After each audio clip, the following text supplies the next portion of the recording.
दर्शकबिन नमस्ते सम्पूर्ण जनमा म वीरेन्द्र नकवाक आज सम्पूर्ण गाउँ निवासी सही सुरक्षा आफ्नो आफ्नो बाबु नानीहरूलाई राखिदिनुहोला भनेर म अनुरोध गर्दैछु। आज आफ्नो बाबु नानीको ख्याल राख्नेको एउटा ठुलो कारण छ। दर्शकबिन एकजना भारतीय युवक पागल मेन्टलिकको रूपमा घुमिरहेको अवस्थामा गाउँ निवासीले पक्राउ गरेका छन्। उनी भारतीय नागरिकले खानेकुराहरू साना बाबुहरूलाई दिएर आफूतिर आकर्षित गरेका पनि सम्पूर्ण गाउँ निवासीले भेटाएका छन्।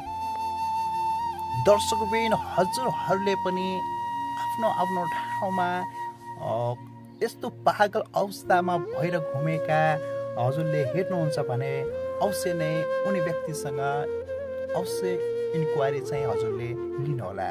किनभने यस्तो भेदमा हिँडेका व्यक्तिहरू एकदमै जानलेवा पनि हुन सक्छ। सतर्कको लागि हजुर सम्पूर्णजनले लाइक, कमेन्ट र सब्सक्राइब र धेरैभन्दा धेरै तपाईँहरूले सेयर पनि गरिदिनु होला। धन्यवाद।